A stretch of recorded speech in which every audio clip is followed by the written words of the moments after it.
Bonjour et bienvenue sur les ondes d'Esperluette, à toutes les unités, épisode 11. Je sais pas vous, mais moi j'adore voyager. Et je crois que ce que je préfère dans les voyages, c'est les moments de rien. C'est pas quand on visite un truc ou qu'on rencontre quelqu'un de ouf, c'est quand on est sur le trajet, entre deux villes ou sur un ferry. Cela dit, voyager ça implique aussi souvent des galères, qui sont certes très marrantes à tweeter et à raconter aux copines, mais sur le moment on rigole un peu moins. Et on peut se demander un peu ce qu'on fout là, pourquoi on n'est pas resté chez soi, peinard, à compter ses orteils en regardant les fissures au plafond. Par exemple, on peut se retrouver dans un hôpital de l'ex-URSS, gigantesque et vide, avec de la brume accrochée au bâtiment, face à une infirmière unique, sympathique, qui, clope au bec, vous administre une piqûre intramusculaire dans le grand fessier, à 3 heures de route de n'importe quelle ville de plus de 50 habitants. Et là, on se dit, suis-je bien à jour de mon vaccin anti-tétanos ? Serait-ce le moment d'envoyer un message à mes parents ?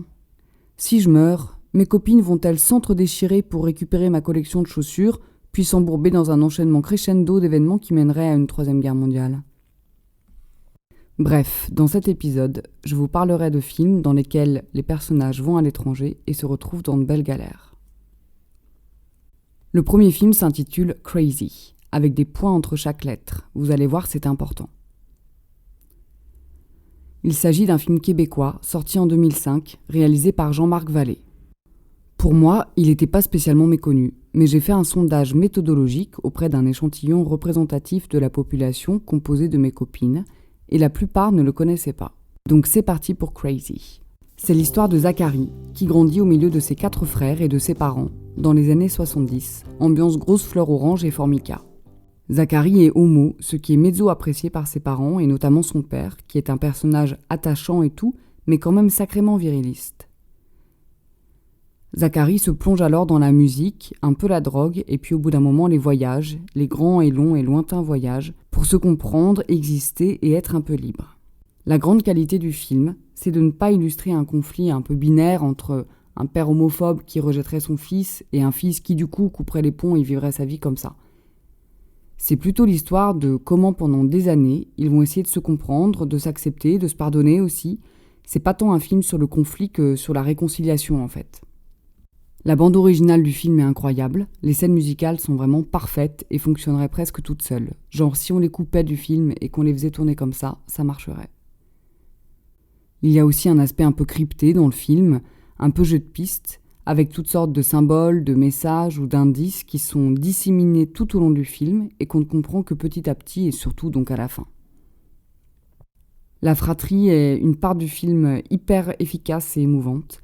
La description de ces 5 frères qui s'entendent plus ou moins bien selon les périodes de leur vie, qui ont tous des personnalités très affirmées, ça fait vraiment une galerie de personnages qu'on a plaisir à rencontrer. Ce film vous plaira notamment si vous aviez aimé Into the Wild.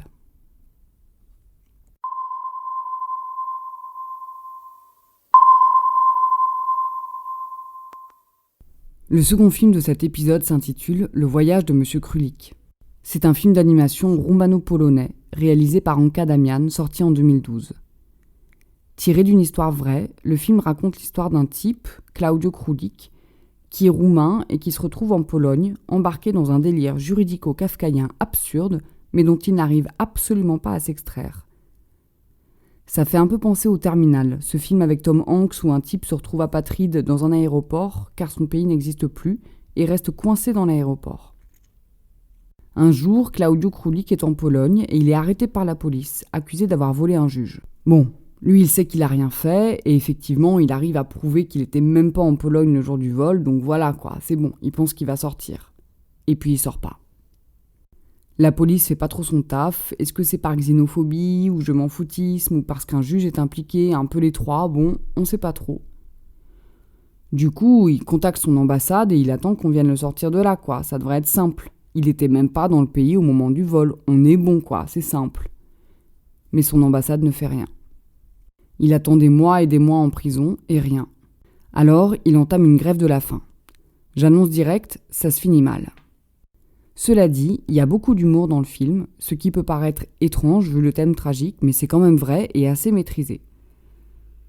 Aussi, le film est visuellement assez incroyable. C'est un mélange de techniques d'animation traditionnelles, de photos animées avec tout un effet de collage. C'est très beau, il y a une liberté visuelle qui est vraiment rare. C'est aussi le cas des autres films de cette réalisatrice. L'extraordinaire voyage de Marona, qui est plutôt un film pour enfants, qui raconte la vie d'une chienne et de ses maîtres, c'est très poétique.